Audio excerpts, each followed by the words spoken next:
हाय दोस्तों, मैं मंगल प्रसाद निषाद, आपका हमारे YouTube channel MPN online study पर स्वागत है। तो साथियों, इसके पहले जो हम बात किए थे इलेक्ट्रीशियन सेकेंड ईयर वालों के चैप्टर पर बात किए थे।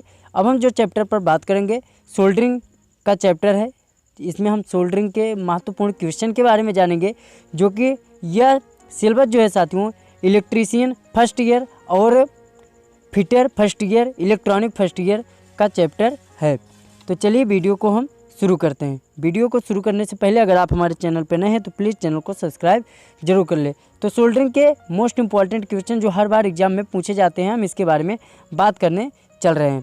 तो चलते हैं पहले क्वेश्चन के पास। पहला क्वेश्चन है आपका मोस्ट इंपॉर्टेंट क्वेश्चन है, NCBT आप देख रहे हैं 2017 में आया हुआ क्वेश्चन है। जी हाँ, 2017 में यह क्वेश्चन आया हुआ है।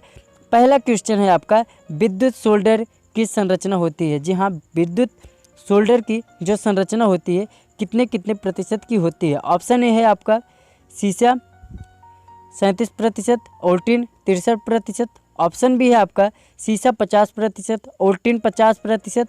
ऑप्शन सी है आपका सीसा 63% और टिन 37%। उसके बाद डी ऑप्शन है आपका सीसा 70% और टिन 30%। तो राइट आंसर आपका जो होगा साथियों, कौन सा है राइट आंसर? राइट आंसर जो है आपका डी है राइट आंसर। सीसा 70% और टिन जो है 30% होता है विद्युत सोल्डर की संरचना में। तो चलिए हम अगले क्वेश्चन के बारे में बात करते हैं। अगला क्वेश्चन है साथियों आपका, इलेक्ट्रीशियन सोल्डर में प्रयुक्त टिन और लेड की कंपोजिशन होता है। जी हाँ, जो इलेक्ट्रिकल सोल्डर होता है उसमें प्रयुक्त जो टिन और लेड का कंपोजिशन होता है वह कितने प्रतिशत का होता है। आपका ये भी क्वेश्चन NCBT 2016 में आया हुआ क्वेश्चन है। जी हाँ, यह जो सिलेबस है साथियों इस बार fitter first year, electrician first year और इलेक्ट्रॉनिक फर्स्ट ईयर का सिलेबस है। तो आपका ऑप्शन ए है 50% का, ऑप्शन बी है 60 और 40% का, और ऑप्शन सी है साथियों आपका 65 और 35% का, ऑप्शन डी है 90 और 10% का। तो जो टिन और लेड का आपका कंपोजिशन होता है साथियों वह कितना होता है? बी आपका राइट आंसर है 60 और 40% का टिन और लेड का जो है मिश्रण किया जाता है। तो चलिए अगले क्वेश्चन पर चलते हैं। मोस्ट इंपॉर्टेंट क्वेश्चन है साथियों, अब वीडियो पर लास्ट तक बने रहिए। अगर आपका कोई भी किसी भी प्रकार से दिक्कत हो, आपको किसी भी प्रकार के क्वेश्चन में, तो आप कमेंट बॉक्स में ज़रूर बताएंगे। तो चलिए देखते हैं अगला क्वेश्चन क्या है। तो अगला क्वेश्चन है, विद्युत सोल्डर मिश्रण है। जी हाँ, विद्युत सोल्डर के मिश्रण में कितना कौन सा प्रतिशत रहता है। ऑप्शन ए है आपका लेड 37%, टिन 63%, और बी ऑप्शन है लेड 50%, टिन 50%। सी ऑप्शन है आपका लेड 63% और टिन 37%। ऑप्शन डी है आपका लेड 70% और टिन 30%। तो राइट आंसर आपका जो है वह है ए राइट आंसर है लेड 37% और टिन 63%। तो राइट आंसर आपका फर्स्ट है। तो आप हमारे वीडियो पर लास्ट तक बने रहिए, और किसी भी प्रकार से दिक्कत हो, किसी भी टॉपिक से, किसी भी आपके बुक से दिक्कत हो तो आप कमेंट बॉक्स में ज़रूर लिखेंगे। तो अगला क्वेश्चन है साथियों, सोल्डरिंग प्रक्रिया का उपयोग करके चालक के सतह पर ऑक्साइड घुलाने के लिए प्रयुक्त पदार्थ को क्या कहते हैं। जी हाँ, ये भी मोस्ट इंपॉर्टेंट क्वेश्चन है, NCBT 2015 में आया हुआ क्वेश्चन। हम सिर्फ वही क्वेश्चन को लेके आए हैं जो हर बार लगभग आपके एग्जाम में पूछा जाता है। तो सोल्डरिंग प्रक्रिया में जो उपयोग करके हम चालक के सतह पर ऑक्साइड घोलने के लिए प्रयुक्त करते हैं पदार्थ, उसका क्या नाम है। ऑप्शन ए है आपका सोल्डर, ऑप्शन बी है आपका सोल्डरिंग बिट, ऑप्शन सी है आपका बाइंडिंग एजेंट, और ऑप्शन डी है आपका सोल्डरिंग फ्लक्स। तो साथियों ये तो इजी क्वेश्चन है, आप इसका आंसर जानते होंगे। किसी स्थान पर हम सोल्डरिंग करने के लिए हम क्या करते हैं, उस पर सोल्डरिंग फ्लक्स का प्रयोग करते हैं। तो यह क्वेश्चन जो है 2015 में NCBT में आया हुआ है। तो चलिए अगले क्वेश्चन पर चलते हैं। अगले क्वेश्चन पर चल के बात करते हैं।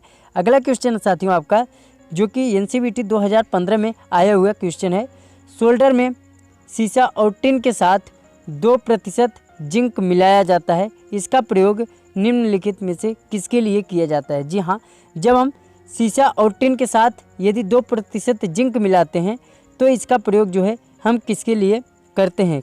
कॉपर ज्वाइंट बनाने के लिए करते हैं, या सिल्वर ज्वाइंट बनाने के लिए करते हैं, या गोल्ड ज्वाइंट बनाने के लिए करते हैं, या एल्युमिनियम ज्वाइंट बनाने के लिए करते हैं। जी हाँ, यदि हम सोल्डर में सीसा और टिन के साथ अगर हम जिंक मिलाते हैं तो इसका प्रयोग हम जो करेंगे साथियों एल्युमिनियम की जॉइंट बनाने के लिए करते हैं। तो यह भी मोस्ट इंपॉर्टेंट क्वेश्चन है, 2015 में आए हुए क्वेश्चन है। तो चलिए चलते हैं अगले क्वेश्चन पर बात करते हैं।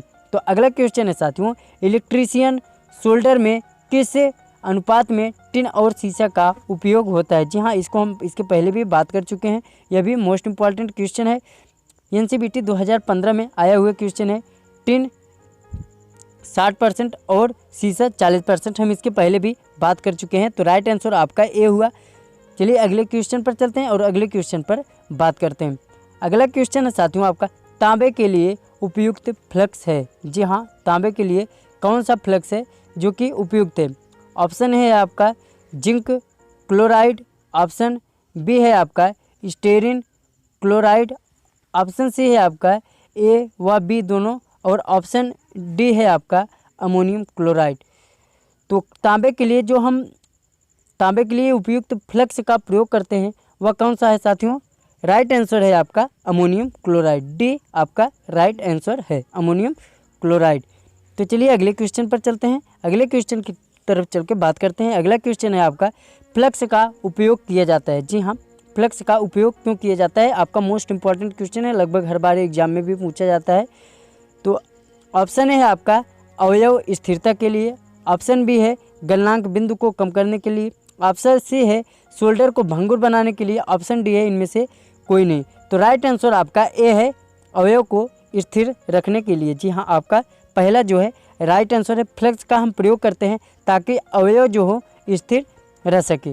तो चलिए अब हम अगले क्वेश्चन की तरफ बात करते हैं। मोस्ट इंपॉर्टेंट जितने भी क्वेश्चन है साथियों, सभी क्वेश्चन आपके मोस्ट इंपॉर्टेंट है।